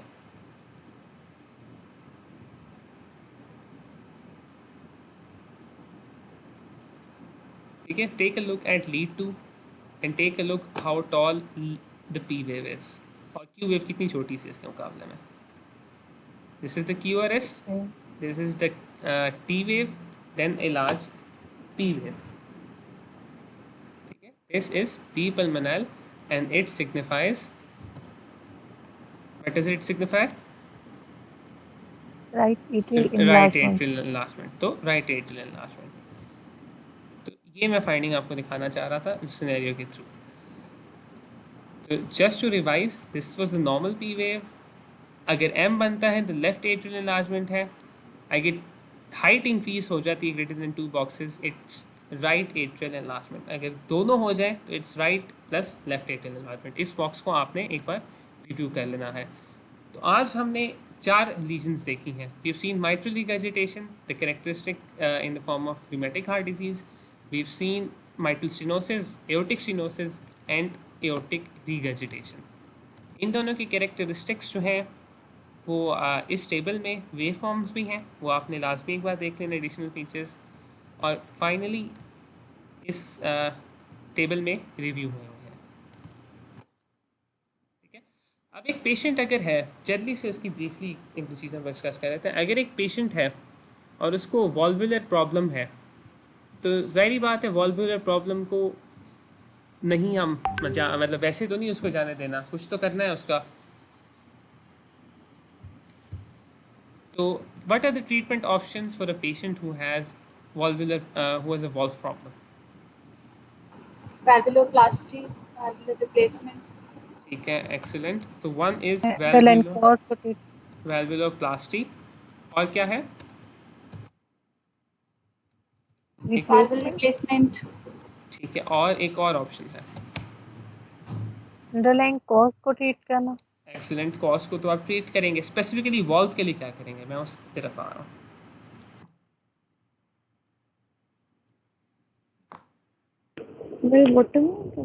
वॉल्व को रिपेयर कर सकते हैं. These are the 3 different modalities which we can use for the management of a valve problem अगर valve में है. तो इसमें एक सिंपल सा कॉन्सेप्ट है जो 2 बातें मैं बताऊंगा, बुक से आप पढ़ें, आपके लिए ईजी रहेगा. स्टेनोसिस में रिमेंबर दैट कि एक वॉल्व अगर है तो if this is the mitral valve, तो एक उसका कस्प है, दूसरा कस्प है माइट्रल वॉल्व का राइट एंड लेफ्ट साइड पे. In stenosis the valve becomes stiff इस सेंस में कि नॉर्मली यहाँ तक पूरी वॉल्व खुल जानी चाहिए along these lines, but in stenosis what happens कि the valve does not open completely, only some middle or central part of the valve it opens. इस केस में valve को खोलने के लिए आप क्या करेंगे कि this is the part which now opens and this is the part which has now closed, और उसकी वजह से valve का stenosis हुआ है. तो the simple thing in this case would be to use a procedure, any method in which we can reopen these stenosed, calcified, stuck or fixed parts. इस procedure को क्या कहते हैं? Valvuloplasty. Valvuloplasty. ठीक है, this was valvuloplasty. Remember that valvuloplasty can be used in stenosis. तो ये एक stenosis में इस्तेमाल होती है. Then there are the other 2 methods. एक है replacement and finally repair. Repair is preferred over replacement as a general principle, यानी कि you will try to salvage the valve first, और अगर नहीं हो पाती तो फिर आप replace करेंगे. And these are used for regurg murmurs. एक सिंपल सा है, ओवर जनरलाइजेशन है, बट एक ऐसी चीज़ है जो मतलब बिल्कुल बेसिक पे आप याद रखें तो काम चल जाएगा कि valvuloplasty is the first thing which we can do in a stenosis, and repairs are preferred over valvular replacements in the case of regurgitation. वैसे प्लास्टी और रिपेयर एक ही चीज से यूज नहीं होता? हाँ, ये वर्ड प्लास्टी एंड रिपेयर एक ही नहीं होता? नहीं एक नहीं होता। प्लास्टी की अगर वो मतलब बिल्कुल रूट मीनिंग भी चले जाए तो डिफरेंट है, रिपेयर डिफरेंट है, और इसमें यहाँ पे भी डिफरेंट सेंस में ये यूज़ हो रहे हैं। ठीक है। ठीक है, तो ये वॉल्व के लिए स्पेसिफिक प्रॉब्लम्स हैं। अदरवाइज आपने खुद देखा है कि ये जो पेशेंट्स हैं they can present with different problems. Some of these patients, इसमें हमने क्रैकल्स भी सुने थे, some of these patients can present with heart failure, जिनमें लेफ्ट एट्रियल एनलार्जमेंट थी। We said that these patients can also present with atrial fibrillation, present भी कर सकते हैं, कॉम्प्लिकेशन डेवलप भी हो सकती है। तो in these cases we have to manage those as well. तो ट्रीटमेंट ऑफ द समरी आपने यहाँ से एक बार देख लेनी है और बुक से पढ़ लेनी है। हमने जो वॉल्व्स अभी तक वॉल्व्स के प्रॉब्लम्स डिस्कस किए हैं और जो मरमर्स सुने हैं या ईसीजीज जो डिस्कस की हैं, इनमें से कोई कन्फ्यूजन या किसी का कोई सवाल हो तो वो अभी पूछ लें। ये क्वेश्चन है, जी पूछिए। एओर्टिक रिगर्जिटेशन में जो हार्ट रेट और जो रेडियल पल्स है, इनके रेट के दरमियान में डिफरेंस हो सकता है? हार्ट रेट और रेडियल पल्स के दरमियान में डिफरेंस, हार्ट रेट और रेडियल पल्स के दरमियान का डिफरेंस ये है कि दोनों के दरमियान कोई चीज़ ऑब्स्ट्रक्शन कॉज कर रही है। एओर्टिक रिगर्जिटेशन में कोई ऑब्स्ट्रक्शन नहीं होती, तो रेट मैच करना चाहिए। जो ऑब्स्ट्रक्शन इसमें ये हो सकता है ज़रूर कि जो नहीं कि स्टेनोसिस रिगर्जिटेशन में नहीं, कोलैप्सिंग पल्स होता है, रेट्स मिसमैच नहीं करते, रेट्स नहीं मिसमैच करते। ठीक है, सही है। ठीक है, पैथोफिजियोलॉजी आप देखो उसमें कोई रीज़न नहीं बनती। जी भाई रिगर्जिटेशन में, एओर्टिक रिगर्जिटेशन में पाल्पिटेशंस क्यों हो रही हैं? तो पैल्पिटेशंस स्टेनोसिस में नहीं हार्ट कॉन्ट्रैक्ट करने की कोशिश करेगा ज़्यादा, रिगर्जिटेशन में क्यों हो रहा है? बिल्कुल। पैल्पिटेशंस देखो, हार्ट को जब भी काम ज़्यादा करना पड़े ना, पैल्पिटेशंस पेशेंट कंप्लेंट कर सकता है। अब काम ज़्यादा करने से क्या मतलब है? काम ज़्यादा करने की पहली कंडीशन ये हो सकती है कि ये जो एरिया है एओर्टिक, जो आउटफ्लो ऑब्स्ट्रक्शन, आउटफ्लो का मतलब है कि आफ्टर लोड जिस प्रेशर के अगेंस्ट हार्ट ने काम करना है वो ज़्यादा हो गया है। ज़ाहिर बात है heart will have to increase its contractility and increase its work. इस केस में भी पैल्पिटेशंस हो सकती हैं। सेकंड ये है कि आउटफ्लो में कोई मसला नहीं है, लेकिन जो वॉल्यूम हार्ट ने पंप करना है वो ज़्यादा हो गया, मतलब कि स्ट्रेच हो गया फिर। हाँ हार्ट ज़्यादा स्ट्रेच हुआ हुआ है। तो हार्ट जब ज़्यादा काम, इसको ज़्यादा वॉल्यूम पंप करना पड़ रहा है, तो even though there is no obstruction, लेकिन उस इंक्रीज वॉल्यूम की वजह से ही पैल्पिटेशन फील हो सकती है। अब ये प्रीलोड जो है, जो वॉल्यूम हार्ट ने पंप करना है, ये इंक्रीज हो सकता है माइट्रल रिगर्जिटेशन में, ये इंक्रीज हो सकता है एओर्टिक रिगर्जिटेशन में। तो दोनों केसेस में हार्ट के ऊपर प्रीलोड ज़्यादा आएगा, जो हार्ट को पंप ज़्यादा करना पड़ेगा, रिस्पॉन्स में हार्ट हाइपरट्रोफी भी कर सकता है, पेशेंट को फील होंगी, पैल्पिटेशंस फील होंगी। इस केस में S3 भी आ सकती है। और ऐसी कंडीशन में क्योंकि हार्ट को एक ज़्यादा वॉल्यूम पंप करना पड़ रहा है, जो एपिक स्पीड है वो डिफ्यूज़ होगी और थोड़ी सी मतलब हीविंग होगी, जैसे लग रहा होगा जैसे ज़्यादा वॉल्यूम हार्ट पंप कर रहा है। हीविंग का वो मतलब होता है कि उठा रही हाथ को, कंपेयर टू आफ्टर लोड जब ज़्यादा पंप करना पड़ रहा है। उस केस में बेशक हार्ट को ज़्यादा काम करना पड़ रहा है, लेकिन वेंट्रिकल डायलेटेड नहीं है, हाइपरट्रोफी कर सकता है लेकिन डायलेट नहीं करेगा उस केस में। ऐसे में एक स्ट्रॉन्ग कंट्रैक्शन मिलेगी थोड़े से एरिया में, और ऑब्स्ट्रक्शन के अगेंस्ट एक सस्टेन्ड कंट्रैक्शन मिलेगी। यानी कि हार्ट वेंट्रिकल तब तक एक सस्टेन्ड कंट्रैक्शन होगी जब तक सारा ब्लड पंप नहीं आउट हो जाता। तो एक तो ठीक है, इस वजह से इनकी जो एपिक स्पीड जो हम पैल्पेट करते रहते हैं, इस वजह से उनमें डिफरेंस आता है। किसी और ने कुछ पूछना हो अभी ईसीजी, मर्मर, ऑसिलेशन, साउंड्स पे?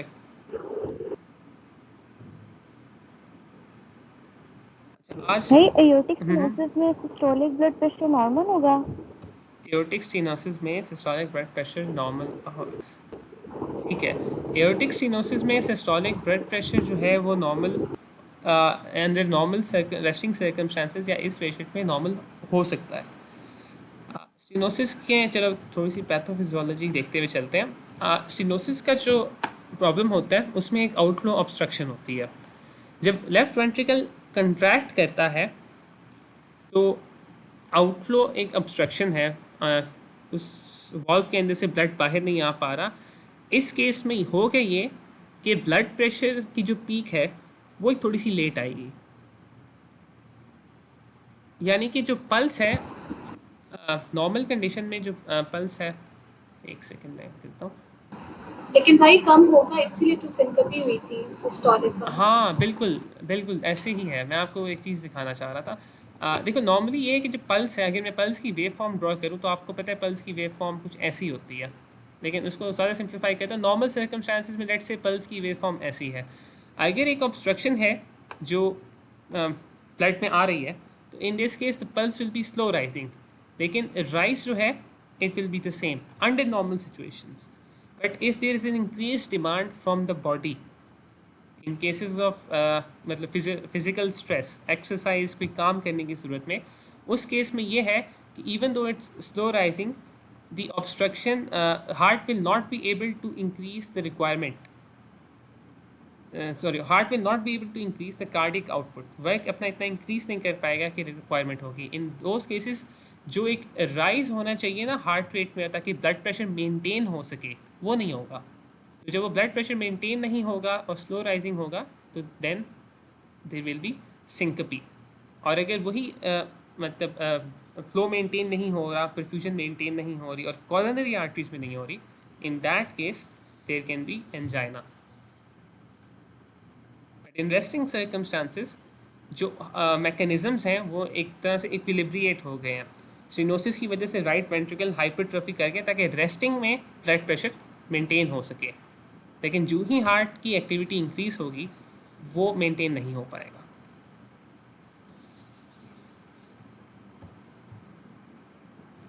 क्लियर हुई बात आपको ये? जी भाई थैंक यू। अगर डायस्टोलिक तो कम होगा ना? डायस्टोलिक जो है वो नॉर्मल हो सकता है, क्योंकि डायस्टोलिक प्रेशर का ताल्लुक जो है ना वो हार्ट की कॉन्ट्रैक्टिलिटी से नहीं है। वेसल्स की कंस्ट्रक्शन। हाँ, वो वेसल्स के एक तो रेस्टिंग टोन से होता है नंबर 1, और दूसरा वेसल्स के अंदर ब्लड जा रहा है नहीं। ब्लड अगर चला जाए, अगर वापस आता है तो फिर कम होगा, रिगर्ज में वापस आता है उस वजह से कम है, लेकिन अदरवाइज जो है वो नॉर्मल रहता है।